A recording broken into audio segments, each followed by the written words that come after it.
Bapak terlalu lama menunggu. Jadinya ditinggal deh.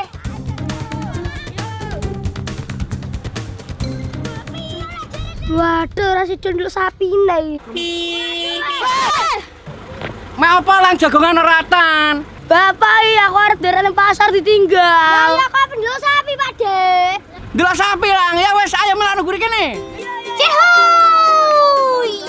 Akhirnya keinginan kami ikut Bapak ke pasar sapi kesampaian juga. Berangkat!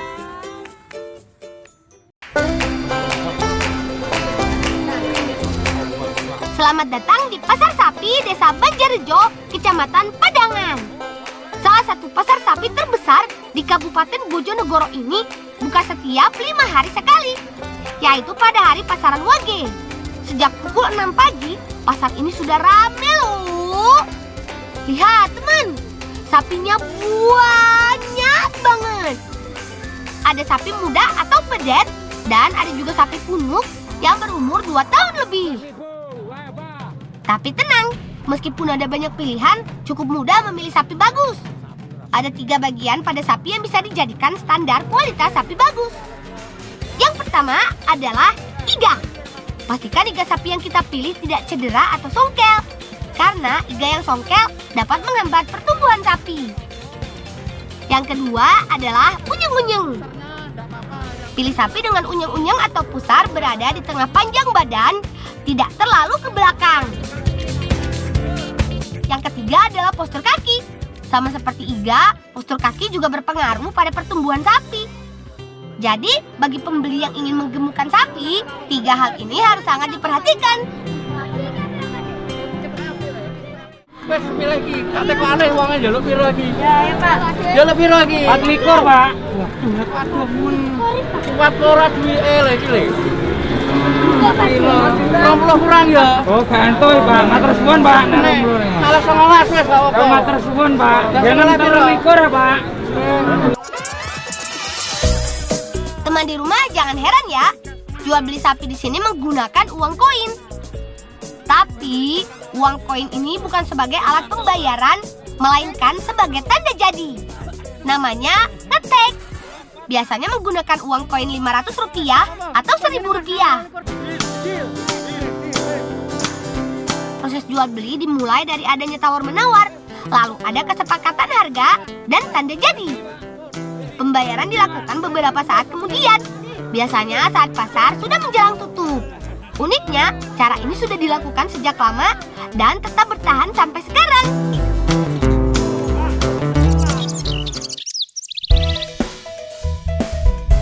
Teman, kami tinggal di Desa Bakalan, Kecamatan Tambakrejo, Kabupaten Bojonegoro. Lebih dari separuh dari luas wilayah desaku adalah lahan persawahan tak ada hujan. Sebagai masyarakat Jawa, kami sangat memegang kuat adat dan tradisi. Seperti tradisi bancaan sapi, yaitu kegiatan doa dan makan bersama yang dilakukan setelah membeli sapi. Dengan mendatangkan tetangga dan keluarga dekat, tradisi ini dilakukan dengan menghidangkan banyak makanan. Ada ambeng atau nasi komplit dengan lauk. Ada ketupat dan menu tambahan berupa belut sambal terong. Gak hanya diperlakukan sebagai hewan ternak, sapi sering kami istilahkan dengan rojo koyo atau raja kaya. Artinya, sapi adalah ternak yang memiliki nilai tinggi. Nah, kalau sapinya sudah makan, sekarang ganti kami yang makan deh. Ini dia, ada belut penyet dan sambal terong kuning masakan budeku. Eduk. Teman di rumah penasaran gimana cara kami membuat menu lezat ini? Begini ceritanya.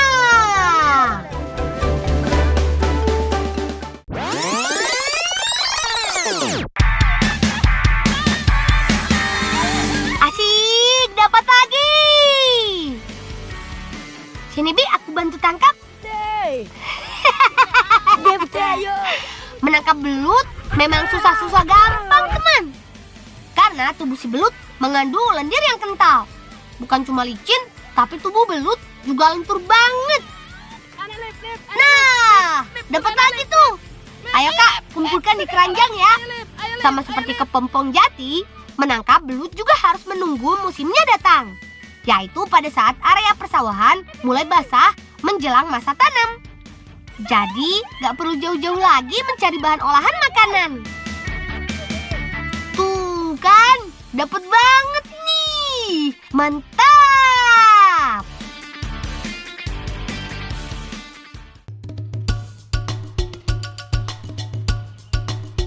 Ayo teman, cepat! Bibiku bilang, belut aja tidak cukup untuk membuat hidangan di acara bancaan. Bibi dan kakakku sudah menunggu kami di kebun terong. Niki Bude, kerjane. Oh iya Lang, iki kok yang dicupuki ke sing isih apik-apik yo, sing penyok-penyok engko diarep dienggo wine. Loh, bentuknya sih biasa, tapi kenapa warnanya tidak biasa ya? Jika terong kebanyakan berwarna hijau terang atau ungu, kali ini justru ada terong kuning. Sebetulnya terong kuning ini adalah terong ungu yang dibiarkan tua. Tujuannya untuk dijadikan benih. Ya, umumnya terong akan berbuah ketika berumur 98 hari. Selanjutnya, terong akan dipanen setiap 5 hari sekali. Kalau lebih dari 15 hari terong tidak dipanen, maka warnanya akan berubah kuning. Sebagai makanan tinggi serat dan rendah kalori, terong sangat cocok disajikan dalam beragam olahan makanan. Kali ini kami akan membuat sambal terong bakar. Ini dia tips membuat terong bakar yang lezat. Membakar terong pada jarak yang terlalu dekat bisa membuat terong mengeluarkan gas yang dahsyat. Selain itu, jarak yang tepat akan membuat terong terbakar dengan baik, sehingga akan lebih matang merata. Sebaiknya terong tidak dibakar terlalu lama. Jika kulit terong sudah berubah warna, itu tandanya terong sudah matang. Untuk membuat terong bakar, lebih disarankan menggunakan terong tua, karena terong tua memiliki kepadatan daging yang pas dibanding terong muda. Selain itu, tekstur terong tua lebih mudah diolah daripada terong muda. Yap, terong akan diulek bersama dengan bumbu sambal yang sudah digoreng. Ada bawang merah, bawang putih, tomat, dan cabai.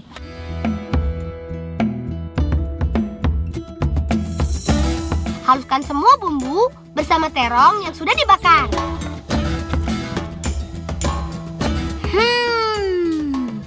Dari tampilannya sih sudah berhasil bikin lapar. Sabar, belutnya masih belum diapa-apain tuh. Bude dan Rafka bertugas menyiapkan belut komplit dengan bumbunya. Setelah dibersihkan, selanjutnya belut dibumbui. Jangan lupa tambahkan perasan jeruk nipis untuk menghilangkan aroma amisnya. Yuk, bisa yuk.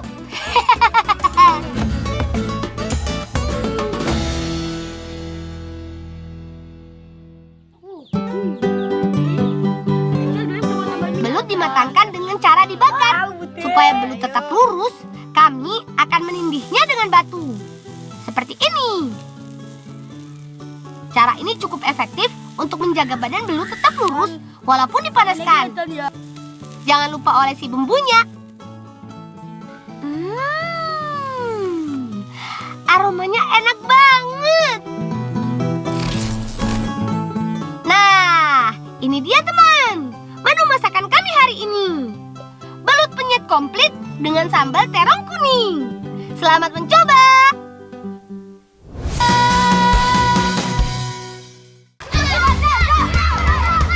Oper bolanya. Hop. Ayo, tangkap ini. Lolos. Kami menyebutnya permainan kucing-kucingan air. Cara bermainnya sama dengan main kucing-kucingan darat. Satu orang yang jadi harus bisa merebut bola. Bola terus dioper antara pemain satu ke pemain yang lain. Permainan ini menjadi lebih menantang karena dimainkan di air. Pergerakan si kucing menjadi lebih lambat. Tuh kan, si kucing semakin kewalahan. Mana semangatmu? Sini, tangkap ini. Oh iya teman, tempat ini salah satu tempat bermain favorit kami. Namanya Sendang Grogolan.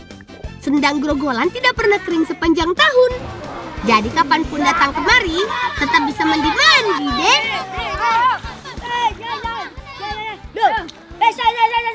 Loh, Mbak, kenapa Mbak bluran kok Mbak? Bluran, sama si bluran. Mbak gak bluran kan lo goda kerincingnya Mbak, keter. Oh alah Mbak, Dima aku rinjingnya sampean toh Mbak. Ayo, aku pamit ya. Tak goda kerinjingnya Mbak Waduh, ayo teman, kita bantu kakak. Bolang ki kandhanane angel, dikon muleh randang muleh.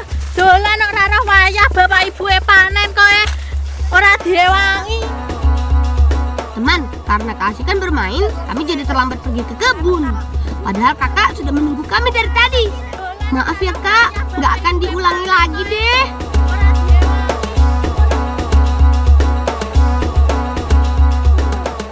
Pak, ki lho bolang lagi muleh dolan, golekane saking angele.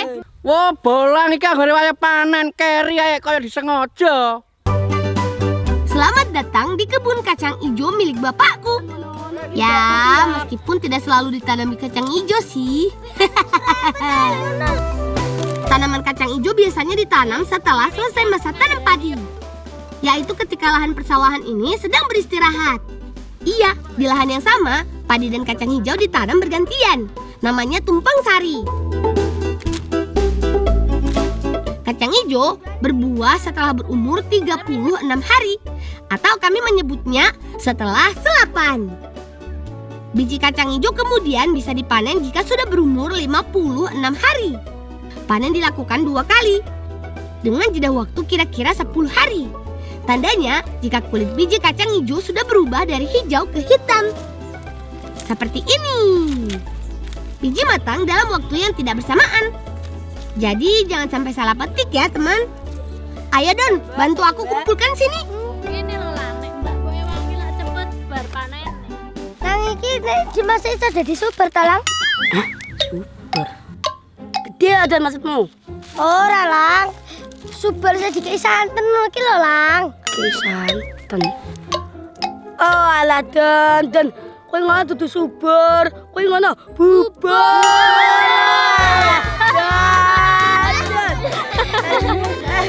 Bubar.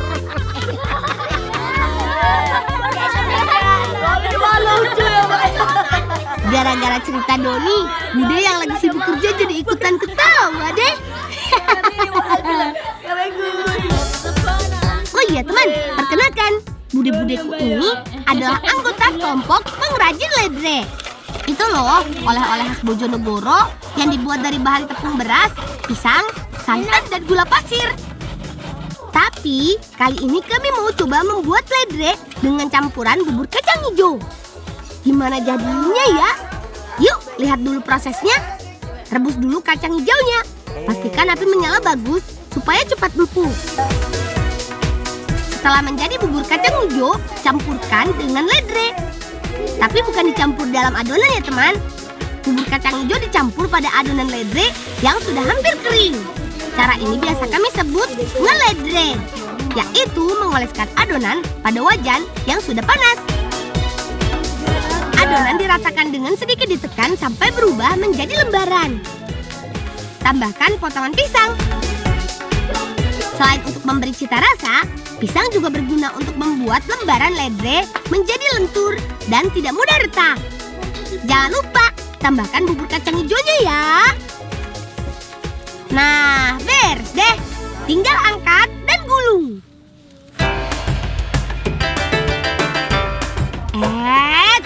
Ternyata tak semudah yang kubayangkan. Menggulung ledre harus penuh hati-hati. Jika ditekan terlalu kuat, lembaran ledre akan retak. Tapi jika ditekan terlalu ringan, gulungan ledre akan menjadi sangat besar. Kenapa gulunganku? Memang diperlukan jam terbang tinggi biar bisa sejago Bude. Jangan mudah menyerah. Harus terus mencoba supaya terbiasa. Nah, jadi deh ledre rasa kacang hijau. Mantap. Lah terus sedang iki kabeh ngomong. Tapi sabar dulu teman. Proses belum selesai. Kakak mengajakku membuat karamel dari bahan gula pasir. Setelah dipanaskan selama kurang lebih 15 menit, butiran gula pasir berubah menjadi karamel.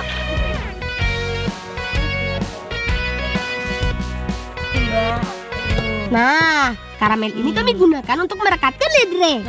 Seperti ini caranya. Tunggu sampai karamel kering dan mengeras.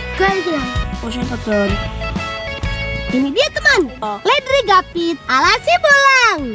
Jajanan tradisional yang lezat dan nikmat. Wis padha isah purung. Ampun, Mbak. Ampun, Mbak. Ya wis jangan padha dicupuk. Selamat makan. Enak banget. Sekali suap bukan cuma satu suap, tapi 3 batang ledre yang kita makan. Puas deh.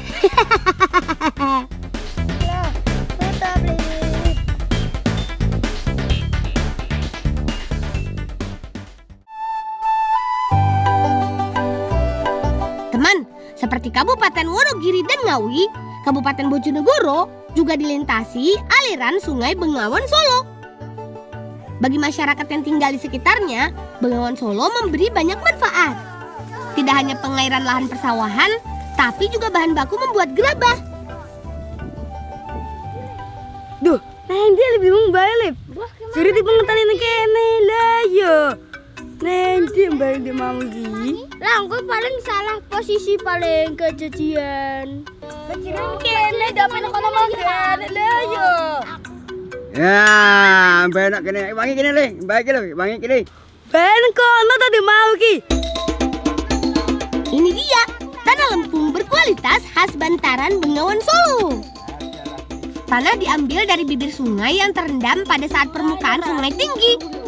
Pada musim kemarau seperti sekarang, permukaan air turun sehingga tanah menjadi kering dan lebih mudah diambil. Ayo teman, kita bantu kakek membawa tanah ini pulang ke rumah. Awas, hati-hati ya.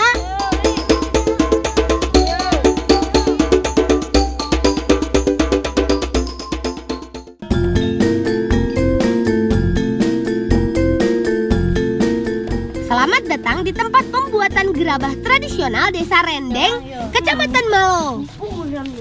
Sejak puluhan tahun yang lalu, lebih dari separuh warga desa ini beraktivitas sebagai pembuat gerabah. Sebelum dicetak, tanah dilumatkan terlebih dulu. Setelah linat atau pekat, tanah lempung selanjutnya dibentuk sesuai kebutuhan. Kalau yang sedang kami buat sekarang adalah wajan tanah. Tinggal putar, dan haluskan. Karena sudah terbiasa, bibiku sangat lihai mengerjakannya. Wajan tanah kemudian dijemur antara 3 sampai 4 hari, tergantung kondisi panas matahari. Proses terakhir adalah pembakaran.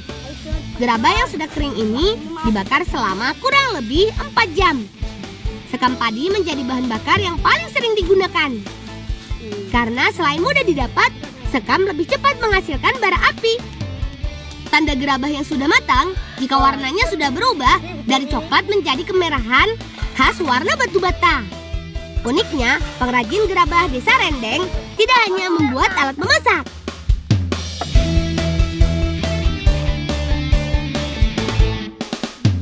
Di sini, teman di rumah bisa menjumpai pembuatan celengan gerabah dengan bentuk dan karakter yang lucu. Celengan dicat menggunakan warna yang mencolok.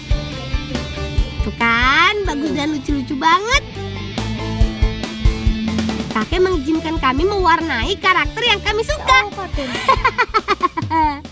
Seru banget. Lang, tangan tak delok-delok itu mengkeder. Seagung dadi ki lho, sak dilongkas. Kaget delok. Mana tak fokus sak delok. Ya kok dan apa delok? Apa sama apa? Loh, kok ketawa? Ini kan kreasi. Teman, Sampai di sini dulu cerita kami hari ini. Sampai jumpa di cerita seru yang lain.